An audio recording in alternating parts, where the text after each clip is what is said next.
একাধারে সাংবাদিক, লেখক, অরণ্যপ্রেমী আলোকচিত্রী, অনুবাদক এবং জনসংযোগ আধিকারিক। দীর্ঘ জীবনে নানান ভূমিকায় নানান অভিজ্ঞতা সঞ্চয় করেছেন অধ্যাপক বুড়োশিব দাশগুপ্ত। সম্প্রতি তাকে কেন্দ্র করে একটি বই সংকলিত হয়েছে যার নাম বুড়োশিবের পাঁচালী। আমরা এই মুহূর্তে স্যারের কাছ থেকে জেনে নেব যে তার দীর্ঘ জীবনের নানান অভিজ্ঞতার কিছু ছোট অংশ যদি তিনি আমাদের সাথে ভাগ করে নেন। হ্যাঁ, ঠিকই বলেছো, দীর্ঘ জীবনই বটে। 1977 সালে আমি MA পাশ করেই খবরের কাগজে ঢুকে পড়ি এবং তারপর বুঝতে পারি তারপর থেকে এক টানা প্রায় 48 বছর 50 বছর হয়ে গেল। এবং তার মধ্যে মানে আমার জীবনটা যদি লেখা যায় আর কি, কাজের দিক থেকে প্রায় দুভাগে ভাগ করা যায়। প্রায় প্রথম 20 বছর আমি মানে পায়ে হেঁটে সাংবাদিকতা করেছি এবং তারপর হঠাৎ এইগুলো ছেড়ে এই জঙ্গলে জঙ্গলে ঘুরে বেড়ানো, সেই বিষয় নিয়ে এক্সপেরিমেন্ট করা, সেই বিষয় নিয়ে ভারতবর্ষের এমন মানে জঙ্গল নেই যেখানে আমি যাইনি। এবং তারপর তার সঙ্গে সঙ্গে আমি বিদেশেও, আফ্রিকাতেও গিয়ে জঙ্গল ঘুরেছি, সেই বিষয়ে বই লিখেছি।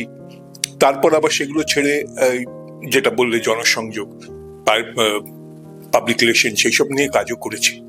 করে তারপর আবার সাংবাদিকতায় ফিরে এসেছি, কিন্তু এবার আর সাংবাদিকতা ওই পায়ে হেঁটে সাংবাদিকতা নয়, এবার সাংবাদিকতার অধ্যাপনা শুরু করে দিলাম এবং সেটা এখনো করে চলেছি। আমার প্রায় 70 পেরোতে চললো।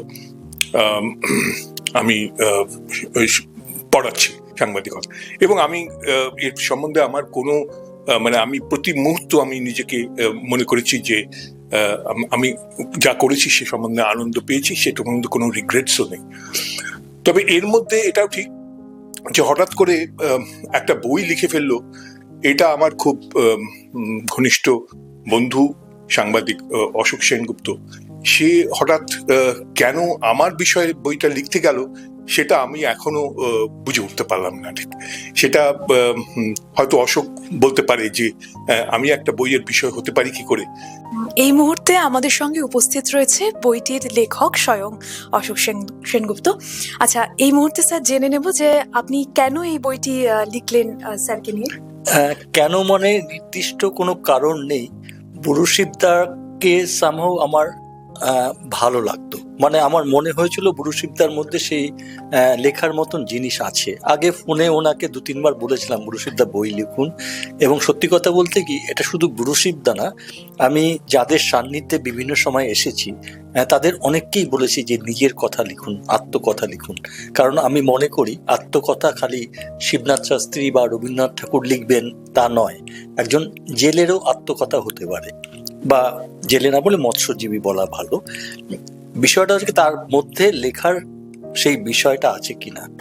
তা উনি যখন ফোনে বলতাম ততটা হ্যাঁ ঠিক আছে, আসলে সময়ও উনি পান না, সেটা পরবর্তীকালে দেখেছি। আমি তো ওনার রুটিনটা জানতাম না।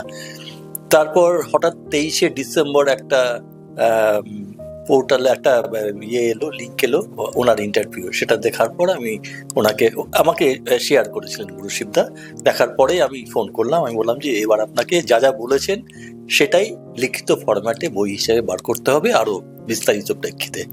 উনি বললেন যে অত সময় কোথায়। আমি বললাম যে সামনে বইমেলা দেখুন না, যদি বেরিয়ে যায়। উনি হ্যাঁ না কিছু না বলে রেখে দিলেন। পরদিন সকালে ফোন করলেন, বললেন অশোক তুমি যে বললে এই বইমেলায় যদি বার করা যায়, কিন্তু সময় তো আর 1 মাসও নেই, এর মধ্যে বার হবে। তা আমি সঙ্গে সঙ্গে বললাম যে হ্যাঁ হবে। বললেন কি করে হবে? এমন যে আমি আপনার বাড়িতে কয়েকটা সিটিং দেব, আমি প্রশ্ন করব, আপনি উত্তর দেবেন, আমি যা লেখবার লিখবো, আপনি দেখে দেবেন তারপর সে বইটা। মানে ঝোঁকের মাথায় বোধহয় 12-6 তখন এসেছিলাম শুধু প্রশ্ন করার জন্য। তা ছাপবে কে? আমারই ভাতৃস্থানীয়, প্রায় 35 বছর ধরে চিনি, অশ্রুদ্যুতি মজুমদার ওর নাম। ওকে বললাম অশ্রু তুমি অন্য কাজ ফেলে আমাদের এই বইটা যেভাবে হোক বুক ফেয়ারের আগে বার করে দাও। তা ও এলো, বুড়োশিবদার সঙ্গে কথা হলো এবং ওর মতো নিশ্চয়ই চেষ্টা করেছে। বুড়োশিবদাও ভীষণভাবে সময় দিয়েছেন, আমিও ছুটে ছুটে এসেছি। 3টে মানে 3টের সময়, 6টা মানে 6টার সময় বইটা দাঁড়িয়ে গেল। স্যার এই বইটাতে দ্বিতীয় অধ্যায় আপনার রবীন্দ্রসঙ্গীতের ভাষান্তর সম্পর্কে নানান উল্লেখ রয়েছে, সেই বিষয়ে যদি আপনার অভিজ্ঞতাটা একটু বলেন। হ্যাঁ, এটা একটা অদ্ভুত ব্যাপার হলো। তুমি বলছিলে যে অনেক বিষয়ের মধ্যে আমি ঢুকে পড়েছি। এটা অবশ্য সাংবাদিকতার বিষয় নয়, কিন্তু আম, আমার এই যখন অধ্যাপনা করি তখন একটা সময় আমি, কারণ আমাদের তো সাংবাদিকরা অনেক বিষয় নিয়ে আলোচনা করি, আমার একটা দিক ছিল, সেটা হচ্ছে গিয়ে এই ডেভেলপমেন্ট কমিউনিকেশন এইসব নিয়ে ভাবনা চিন্তা করা। তো সেই রকম একটা কোর্স আমি তৈরি করছিলাম কলকাতা বিশ্ববিদ্যালয়ে আইডিএসকে। ওটার চার্জে তখন স্বনামধন্য ইকোনমিস্ট শ্রী অমিয় বাগচি। তো উনি একদিন হঠাৎ বললেন যে আমরা একটা রবীন্দ্রনাথের উপর একটা বই বের করছি, তার মধ্যে তুমি এই একটা রবীন্দ্রনাথের উপর বাংলায় একটা এসে লিখে দেবে। তো আমার তো প্রায় মাথায় হাত আর কি, আমি বিশেষ বাংলা লেখার অভ্যাস আমার নেই, কিন্তু ওনার কথা খুব ফেলতে পারে না, সে তো আমাকে শুরু করতে হলো। এবং কি বিষয় লিখবো, তখন উনি ওটা ধরিয়ে দিলেন যে আমি জানি তুমি রবীন্দ্রনাথের গান নিয়ে কিছু চর্চা করছো। তো আমি সেইটা নিয়েই আমি লিখলাম, কিন্তু লিখতে গিয়ে মানে এটার মধ্যে আমার নিজের অভিজ্ঞতা ট্রান্সলেট করতে গিয়ে যে অভিজ্ঞতাগুলো সেইগুলো যেরকম হচ্ছে সেরকম এই বিষয় কি লেখা আছে সেগুলো পড়তে শুরু করলাম। সেহেতু ওটা একটা বেশ মানে বলা যায় একটা গুরুগম্ভীর একটা প্রবন্ধ হয়ে উঠলো রবীন্দ্রসঙ্গীতের ভাষান্তর নিয়ে। এবং সেইটা আমি বললাম যে ওই বইটার প্রথম অংশটা অশোকের লেখা, আমার বিষয়ে ওর কি উদ্দেশ্য আছে বা ওর কি ইন্টারেস্ট আছে আমি জানি না, সেটা উনি অশোক মনে করে যে অনেকেই জানা উচিত বা জানা ভালো।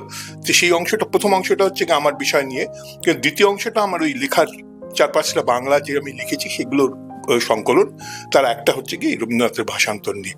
এবং সেটার মধ্যে কিন্তু আমি বলবো সেটা কিন্তু ঠিক মানে সাংবাদিকতা নয়, সেটা একটুখানি একাডেমিক বিষয় এসে গেছে, সেটা ওই লেখাটা ওর মধ্যে আছে। বুড়ো শিবের পাঁচালী এই নামটি বেশ চমকপ্রদ। স্যার, এই কাছ থেকে জানতে চাইবো যে এই নামটির নেপথ্যে আপনার ভাবনা চিন্তাটা যদি একটু আমাদের সাথে ভাগ করে নেন। আসলে প্রথমে বইটার নাম কি হবে বা কি দেব অতটা ভাবিনি। একদিন আমরাই আলোচনা করতে করতে, খুব ক্যাজুয়ালি আলোচনা করতে করতে, এমন ধরুন এরকম নামও হতে পারে, একটা বুড়ো শিবের পাঁচালী, অনেকেই তো অনেক রকম নাম দেয়। তা বুড়ো শিবদা সঙ্গে সঙ্গে ওটা ধরলেন, বললেন এটা আইডিয়াটা তো খারাপ না, বুড়ো শিবের পাঁচালী, এই কথাটার মধ্যে একটা পাঁচালী মানে আমরা তো লক্ষ্মীর পাঁচালী শুনি, একটা ছোটবেলা থেকে শব্দটার সঙ্গে আমরা পরিচিত, হয়তো সে কারণেও বুড়ো শিবদারও একটা ভালো লাগলো নামটা। বললো হ্যাঁ এটা ভালো নাম, এটাই থাকুক। হ্যাঁ, তাহলে নামকরণে যখন কথা বললে আমি সেই সঙ্গে একটা কথা বলি, এরম মানুষ অনেকেই আছে, কম। মানে বুড়ো শিবদা কিন্তু ক্যালকাটা ইউনিভার্সিটি থেকে পিএইচডি করা জার্নালিজমের উপর, কিন্তু যখনই আমি লেখায় লিখছি উনি হেজিটেট করছেন, ইতস্তত করছেন, বলছেন না ডক্টরেট লেখার দরকার নেই। আমি বলছিলাম কেন, আপনি তো ইস্ট জর্জিয়া থেকে পিএইচডি করেননি, আপনি তো নন এক্সিস্টেন্ট কোনো জায়গা থেকে কিছু করেননি, আপনি তো মানে মানে কার অধীনে করেছেন সেটাও উনি বলেছেন। তা উনি ঠিক আছে বলে মেনে নিলেন।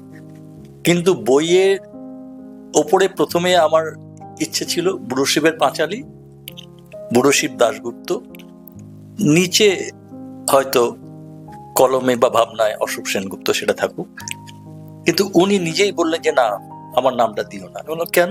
বলে একবার তো বুড়ো শিবের আছেই কথাটা, পরপর দুটো লাইনে বুড়ো শিব তো দেখতেও ভালো লাগে না, এটা অত্যাধিক হয়ে যায়। আমি বললাম যে সেটা অবশ্য ভুল বলেননি, পরপর দু লাইনে বুড়ো শিব থাকলে পরে একটু হয়ে যায়, তাও যদি বলেন না আমার নামটা বাদ দিয়ে দাও। তা উনি একটু অন্তরালে থাকতে পছন্দ করেন। আর শেষ একটা কথা বলি বইটার ব্যাপারে, কেউ কেউ আমাকে প্রশ্ন করেছে বা তুমি হয়তো প্রশ্ন করতে পারো যে আপনি কি স্যাটিসফাইড বইটা লিখে, বা বইটায় কি সবকিছু আছে? না, বইটা সবকিছু অবশ্যই নেই, কারণ একটা মানুষের দীর্ঘ কর্মকাণ্ড দুই মলাটের নিচে ধরে রাখতে গেলে অনেক পরিকল্পনা, অনেক প্রস্তুতি দরকার। বুড়ো শিবদা মানসিকভাবে সেই প্রস্তুতি রাখতে পারেননি ব্যস্ততার জন্য। যখন ছবি চাইলাম বলছে আমার কোনো ছবি নেই, পুরো দুহাত তুলে দিয়ে বললেন, কারণ সে কি কিছু তো ছবি লাগবে। তারপর এদিক ওদিক থেকে খুঁজে খুঁজে বার করে কিছু ছবি বার করা হলো।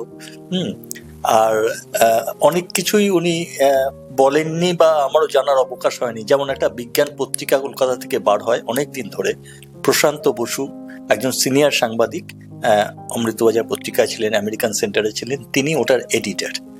বুড়ো শিবদা কিন্তু সেটার গভর্নিং বডিতে আছেন। হ্যাঁ, সেটা আমারও জানা ছিল না, সেটা পরে জেনেছি। এরকমই ওনার মাথার মুকুটে কিন্তু আরো কিছু পালক আছে যেগুলির কথা উনি বলেননি বা বলার মতন হয়তো অবকাশ হয়নি।